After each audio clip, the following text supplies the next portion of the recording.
میں تم سے صرف دوستی کرنا چاہتی تھی، اسی وجہ سے میں نے تمہیں نہیں بتایا۔ اس نے جواب دیا تو نینا کو لگا جیسے اس کے سامنے بیٹھی لڑکی ایک سمجھدار اور میچور شخص نہیں بلکہ ایک معصوم سا بچہ ہے جس کو صرف ایک ہی چیز چاہیے ہوتی ہے اور وہ ہے محبت۔ اس کی اس بات سے اسے ایک اور بات بھی سمجھ آ گئی۔ جب میرائے نے اسے وہ کتاب دی تھی تو اس نے کہا تھا کہ اسے شخصیت کو پہچاننے کا فن آتا ہے، لیکن اب اسے معلوم ہوا کہ شخصیت کو پہچاننے کا فن میرائے یامان کو نہیں بلکہ براق یامان کو آتا تھا، اور یہ اس کے لیے زیادہ حیرانی کا سبب تھا کہ براق یامان کسی سے ملے بغیر صرف اس کی چند معلومات سے ہی اس کی شخصیت کو پہچان سکتا تھا۔ میرائے، میں تم سے ایک اور بات پوچھ سکتی ہوں؟ اب کی بار نینا نے کچھ ہچکچاتے ہوئے پوچھا۔ ہاں ضرور، اس نے فوراً اس بات میں سر ہلاتے ہوئے کہا۔ تم مجھے ہمیشہ سے کہتی تھی کہ براق گھر کو ٹائم نہیں دیتے، وہ ہر وقت اپنے کاموں میں مصروف رہتے ہیں، لیکن میرے حساب سے ایسا نہیں ہے، وہ تو گھر کی تمام ذمہ داریاں اچھے سے سنبھال رہے ہیں، تو پھر تم نے ایسا کیوں کہا؟ اب کی بار وہ کہہ رہی تھی تو اسے میرائے کا مسئلہ سمجھ آ چکا تھا۔ وہ بس چاہتی تھی کہ اب میرائے اس تمام مسئلے کو جڑ سے اکھاڑ دے۔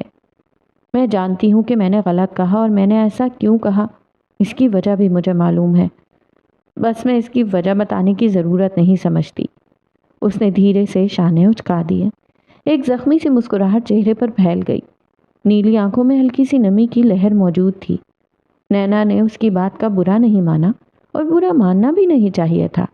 جب کوئی انسان آپ کو کچھ نہیں بتانا چاہ رہا تو اس میں کچھ غلط نہیں، آپ کو اس پر جبر نہیں کرنا چاہیے۔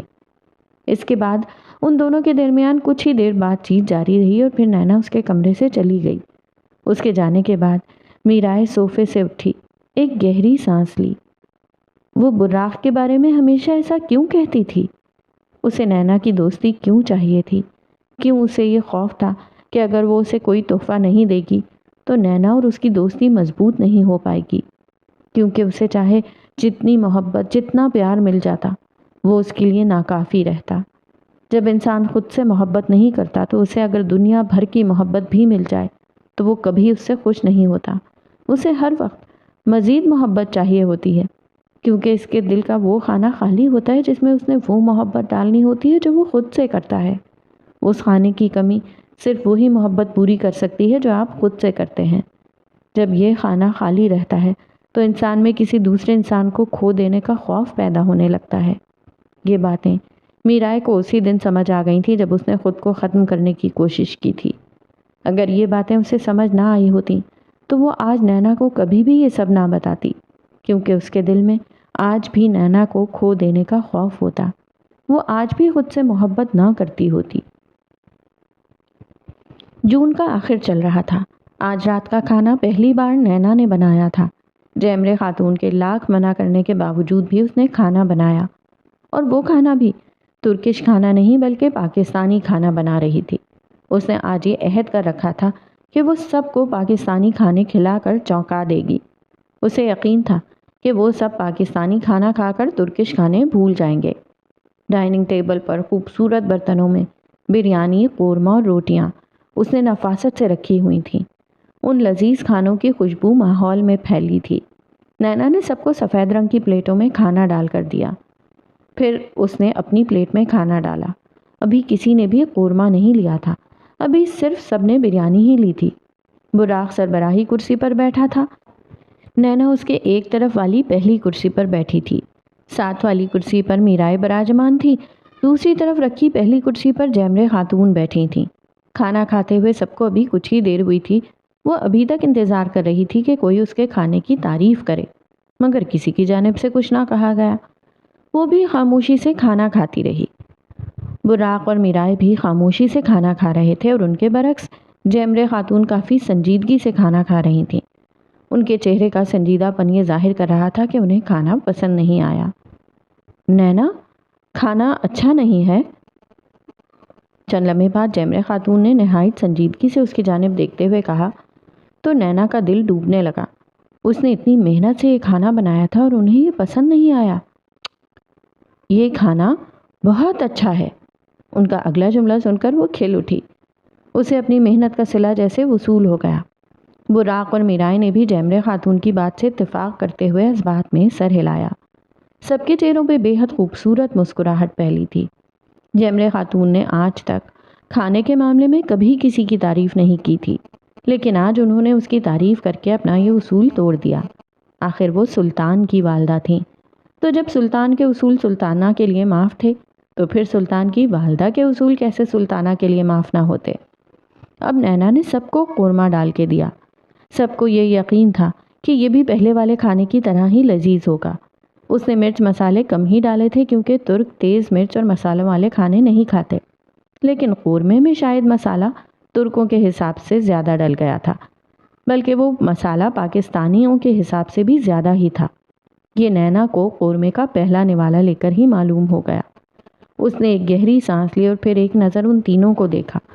جیمرے خاتون اور میرائے پانی کا گلاس بھر بھر کر پی رہی تھیں۔ ان کی آنکھیں ویسے ہی سرخ ہو رہی تھیں جیسے نینا کی آنکھیں قورمے کا ایک نوالا لے کر سرخ ہو گئی تھیں۔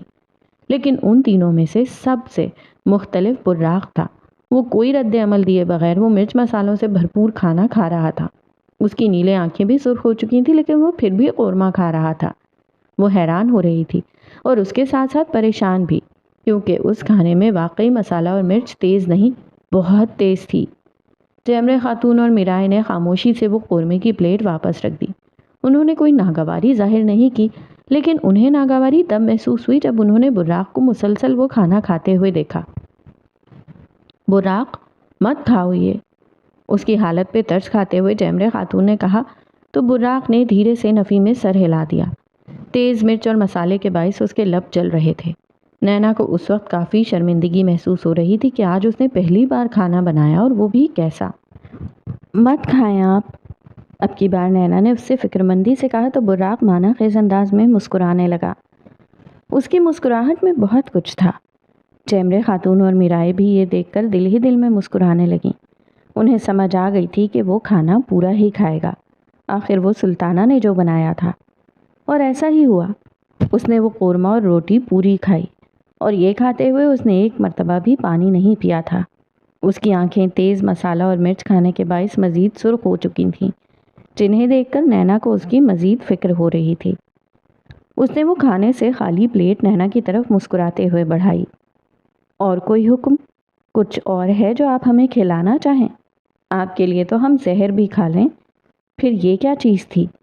آپ کے ہاتھ سے پلایا گیا زہر بھی شہد ہوگا ہمارے لیے، اس نے بے حد رومانوی انداز میں مسکراتے ہوئے نینا سے کہا۔ تو میرائے اور جیمرے خاتون یہ سن کر کھل کر ہنسنے لگیں۔ نینا بھی اس کی بات سن کر اپنی ہنسی روک نہ سکی اور وہ بھی کھل کر ہنسنے لگی، یہاں تک کہ اس کے رخسار ہنس ہنس کر سرخ پڑ گئے۔ یہ منظر کافی خوبصورت تھا۔ ایک مکمل خاندان، ایک خوشحال خاندان۔ چند دن بعد شام کے سرمئی رنگوں نے سورج کی کرنوں کو چھپ جانے پر مجبور کر دیا تھا۔ آج اتوار تھا۔ براق اتوار کے دن بھی گھر دیر سے ہی آتا تھا، لیکن آج وہ گھر جلدی ہی آ گیا تھا۔ نینا ان سب کے لیے کچن میں چائے بنا رہی تھی۔ اب ہر روز کھانا اور چائے وہی بنایا کرتی تھی۔ یہ ایک ایسی تبدیلی تھی جو ان کے گھر میں نینا ہی لائی تھی، ورنہ اس سے پہلے صرف جیمرے خاتون ہی یہ کام کیا کرتی تھیں۔ لاکھ ملازم اور ملازمہ وغیرہ رکھے تھے ان کاموں کے لیے، لیکن جیمرے خاتون ان کے ہونے کے باوجود بھی یہ کام خود ہی کیا کرتی تھیں اور ملازموں کو فارغ کر دیا کرتیں۔ ان کے گھر میں صرف پروین ہی ایک ملازمہ تھی جو صرف گھر کی صفائی وغیرہ کے کام کرتی، مگر کچن کی ذمہ داری نینا نے خود سنبھال لی تھی۔ وہ سب کے لیے چائے بنا چکی تھی اور اب اس نے چائے کو کپوں میں ڈال کر ایک ٹرے میں نفیس انداز میں رکھا تو اسے باہر سے کچھ شور کی آواز آئی۔ وہ کچن کے دروازے تک گئی اور باہر دیکھنے پر اسے کچھ لوگ نظر آئے۔ وہ اس لڑکی اور اس کے ساتھ کھڑے دو افراد کو نہیں جانتی تھی، لیکن جیمرے خاتون اور میرائے ان سے جس طرح سے مل رہی تھیں اس سے یہ بات تو ثابت تھی کہ یہ ان کے کوئی جاننے والے تھے۔ براق سیڑھیوں سے اترتا ہوا اسے نظر آیا۔ وہ بھی سیدھا ان سے ملنے گیا۔ نینا نے اپنا دوپٹہ سر پر لیا اور کچن سے باہر نکلی۔ اس نے سر پر دوپٹہ اس طرح سے لیا کہ اس کے چوتھائی حصے کے بال بھی آشکار نہیں ہو رہے تھے۔ وہ چاہے جتنے مرضی کام کر لے، لیکن اس نے اپنا آپ ہمیشہ بہت ہی خوبصورت، نکھرا نکھرا اور صاف ستھرا رکھا ہوتا۔ اسے دیکھ کر کوئی بھی یہ مان نہیں سکتا تھا کہ یہ لڑکی اتنی دیر کچن میں کام کرتی ہے اور اس کے ساتھ ساتھ اپنے کام جیسے تجزیے وغیرہ بھی بخوبی انجام دیتی ہے۔ نازلی کے ساتھ اس کے ماں باپ تھے جو اس وقت براق سے مل رہے تھے اور اسے ترک زبان میں کچھ کہہ رہے تھے۔ نازلی کے والد یوسف بے اور اس کی والدہ گوچ کے خانم نے جب نینا کو دیکھا تو ان کے چہرے پر موجود مسکراہٹ مزید بڑھی۔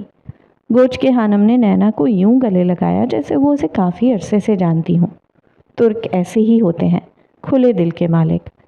یک لخت نینا کو یاد آیا، براق اور جیمرے خاتون نے ولیمے پر اسے یوسف بے اور گوچ کے خانم سے ملوایا تھا، لیکن اس وقت ان کے ساتھ نازلی نہیں تھی۔ وہ اسے ترک زبان میں کافی کچھ بہت ہی خوش دلی سے کہہ رہے تھے جسے وہ سمجھنے سے قاصر تھی، لیکن وہ چہرے پر ایک مسکراہٹ لیے ان کی باتیں سن کر ہاں میں ہاں ملا رہی تھی۔ براق نے نینا کو ان کا ایک بار پھر تعارف کروایا۔ اس دوران نازلی نے بھی نینا سے ایک پھیکی سی سلام دعا کی۔ وہ اس کے اس پھیکے رویے کی وجہ سمجھ نہیں سکی تھی۔ جیمرے خاتون ان سب کو لے کر لیونگ روم میں جانے لگیں۔ نینا بھی ان کے ساتھ ہی لیونگ روم میں چلی گئی۔ جیمرے خاتون اسے بتا رہی تھی کہ نازلی اور ان کے والدین ان کے فیملی فرینڈز ہیں۔ نازلی کے بارے میں بھی انہوں نے اسے بتایا۔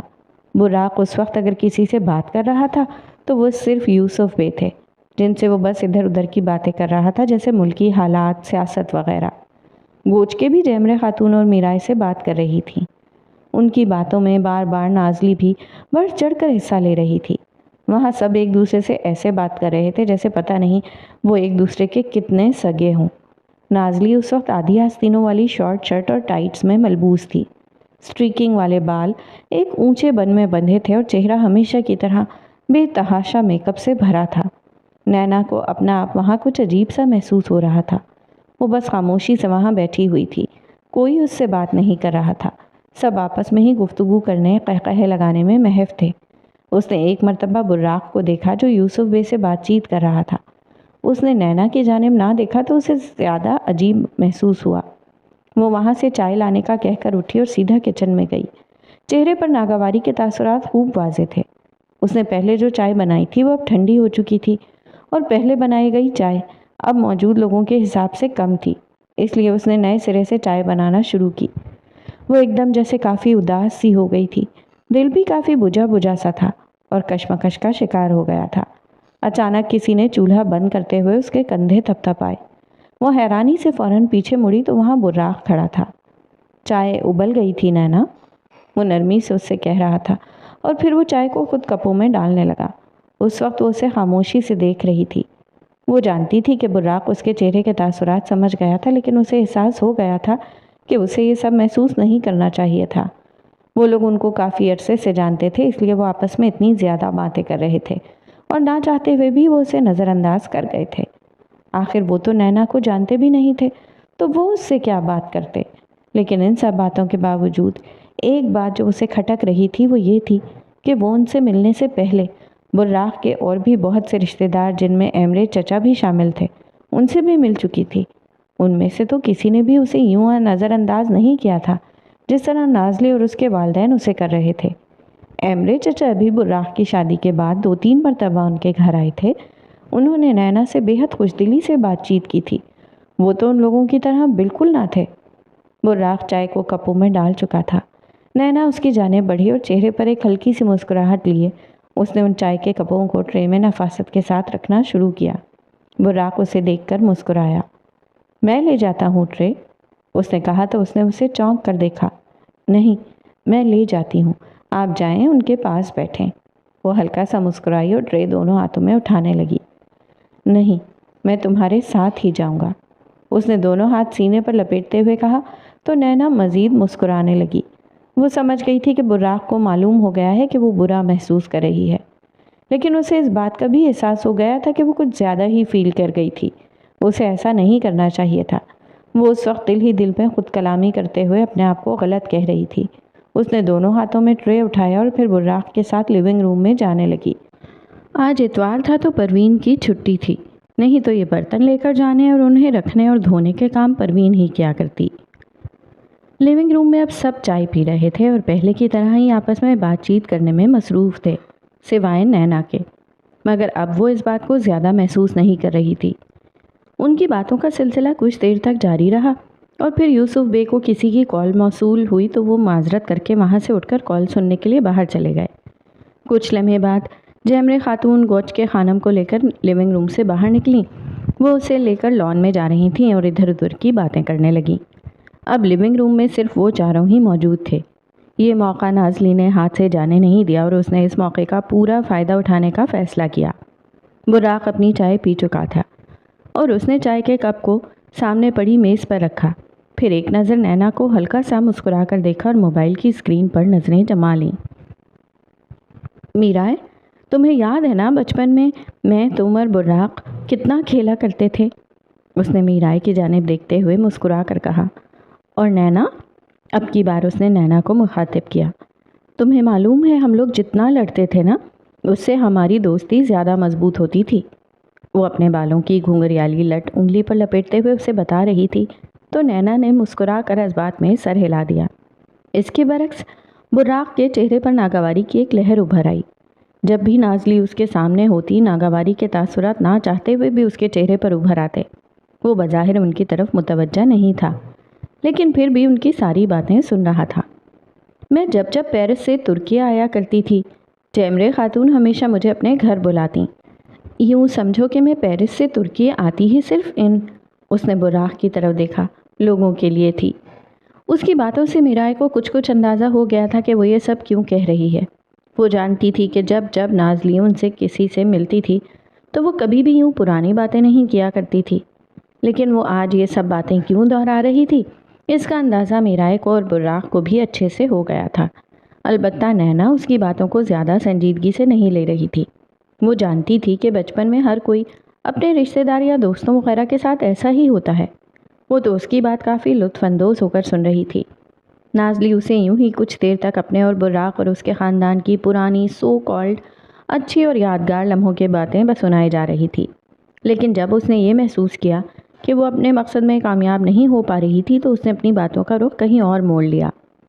نینا، تو اب تم ترکی آ گئی ہو، اب تم اپنے تجزیے وغیرہ کیسے کرتی ہو؟ یہ ایک بہت ہی احمقانہ سوال تھا۔ On line? اس نے شانے اچکا کر ایک مختصر سا جواب دیا تو نازلی مسکرائی۔ ایوت، اس نے گہری سانس لی، تمہیں ایسا نہیں لگتا کہ تم نے اپنے اس مقدس رشتے کے لیے زیادہ ہی قربانیاں دی ہیں؟ یہ اس کی جانب سے ایک اور وار تھا۔ وہ اپنے مقصد میں کامیاب ہوگی، اس کی امید اسے اس بار تھی۔ میرائے سنجیدہ ہوئی۔ براق نے بھی موبائل کی اسکرین سے نظریں اٹھا کر اسے تیکھی نگاہوں سے دیکھا۔ مطلب؟ نینا نے ناسمجھی سے پوچھا۔ مطلب تم نے براق کے لیے اپنا ملک چھوڑا؟ یہ بہت بڑی قربانی ہے۔ تم پہلے آرام سے تجزیے کر سکتی تھیں کیونکہ تم اپنے ملک میں تھیں، لیکن اب تمہیں آن لائن یہ سب کرنا پڑتا ہے۔ یہ تو ظاہر سی بات ہے مشکل ہوگا۔ تو ایسا کیوں نہیں ہوا کہ براق پاکستان آ جاتا؟ اگر تم اس کے لیے اپنا ملک چھوڑ سکتی ہو تو یہ کیوں نہیں؟ اس نے براق کی جانب ایک طنزیہ نگاہ دہرائی۔ اپنی بات کے اختتام پر وہ شانے اچکا کر دھیرے سے مسکرائی۔ نینا بھی ہلکا سا مسکرائی۔ نازلی، اس نے ایک گہری سانس اندر کو کھینچی اور ٹانگ پہ ٹانگ جمائی۔ پہلی بات تو یہ کہ میں نے اپنے ملک کو نہیں چھوڑا، اس نے سنجیدگی سے کہنا شروع کیا۔ تم ترک ہو، ہے نا؟ لیکن تم ہمیشہ سے رہی پیرس میں تھیں۔ اس کا یہ مطلب تو نہیں کہ تمہاری آئیڈینٹی بدل گئی ہو۔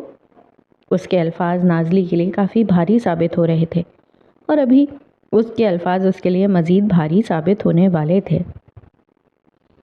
اور اگر تم یہ کہہ رہی ہو کہ براق نے میرے لیے اپنا ملک کیوں نہیں چھوڑا، تو تمہیں یہ بات ان سب لڑکیوں کو کہنی چاہیے جو شادی کے بعد شوہر کے گھر جاتی ہیں۔ اگر تم یہ سب کہتی ہو کہ تو اس کا مطلب یہ ہے کہ تمہارا خیال یہ ہے کہ شوہر کو شادی کے بعد بیوی کے گھر رہنا چاہیے، رائٹ؟ وہ یہ سب کہتے ہوئے مسلسل مسکرا رہی تھی۔ اسے یقین نہیں آ رہا تھا کہ وہ اس کے احمقانہ سوالوں کا جواب دے رہی تھی۔ اس کے جوابات سن کر براق اور میرائے بھی مسکرا رہے تھے، جس وجہ سے نازلی کو خاصی شرمندگی محسوس ہونے لگی۔ حالانکہ نینا کا مقصد اسے شرمندہ کرنا نہیں تھا۔ براق نے ایک نظر نازلی کو دیکھا اور پھر طنزیہ انداز میں مسکرا کر سر جھٹکا۔ نازلی کا دل چلنے لگا اور پھر براق لیونگ روم سے باہر جانے لگا۔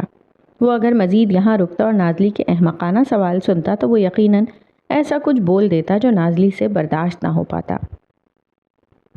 شام کے گہرے سائے پر اب رات کی تاریکی منڈلا رہی تھی۔ وہ لوگ وہاں سے جانے والے تھے۔ جیمرے خاتون نے ان سے کہا تھا کہ وہ رات کا کھانا کھا کر جائیں، مگر وہ نہ مانے۔ وجہ نازلی تھی، وہ یہاں مزید رکنا نہیں چاہتی تھی۔ نینا میرائے کے ساتھ کچن میں تھی۔ وہ چائے کے برتنوں کو سنک میں ڈال رہی تھی اور میرائے اس سے باتیں کرنے میں محو تھی۔ براق کو احمد کی کال موصول ہوئی تو وہ لان میں فون پر بات کرنے گیا تھا۔ وہ دونوں کچن سے نکل کر اب لیونگ روم تک گئیں، جہاں یوسف بے اور گوچ کے ٹیمرے خاتون سے معمولی سی گفتگو کرنے میں مصروف تھے، جو عام طور پر مہمان گھر سے جاتے ہوئے کرتے ہیں۔ دوبارہ چکر لگائیے گا گوچ کے خانم اور یوسف بے، مجھے بہت خوشی ہوئی کہ آپ لوگ یہاں آئے۔ ٹیمرے خاتون ان دونوں سے کافی خلوص اور خوشدلی سے کہہ رہی تھیں۔ ان کی گفتگو جاری تھی اور سب موجود تھے یہاں سوائے نازلی کے۔ اس بات پر کسی نے بھی غور نہ کیا۔ براق فون پر بات کرنے کے بعد گھر میں داخل ہوا تو اس نے نازلی کو سیڑھیوں سے اس کے کمرے میں جاتا ہوا دیکھا۔ یہ دیکھ کر براق نے اپنے ایک ہاتھ کی مٹھی بھینچی، ابرو آنکھوں پر جھک سے گئے، چہرے پر ناگواری کے تاثرات مزید بڑھ گئے۔ اس کو یہ معلوم تھا کہ باقی سب لیونگ روم میں ہیں تو نازلی اس کے کمرے میں کیوں گئی۔ وہ تیز قدم چلتا ہوا سیڑھیوں سے اپنے کمرے تک پہنچا۔ کمرے کا دروازہ بند تھا۔ وہ کچھ سمجھ نہ سکا۔ اس نے دروازے کے ہینڈل پر ہاتھ رکھا اور پھر ہلکا سا دروازہ دھکیلا۔ کمرے میں ابھی اس نے قدم نہیں رکھا تھا۔ کمرے میں جھانکا تو پہلے اسے وہاں کوئی نظر نہ آیا اور پھر اسے اپنی الماری کے ساتھ کھڑی نازلی نظر آئی۔ اس نے الماری کا دروازہ کھولا ہوا تھا۔ یہ دیکھ کر براق کی آنکھیں گلابی ہو گئیں۔ اس نے فوراً اپنے کمرے کا دروازہ پورا کھولا تو دروازہ کھلنے کی آواز پر نازلی گھبرا گئی۔ اس نے الماری کا دروازہ فوراً بند کیا اور وہاں سے پیچھے ہٹی۔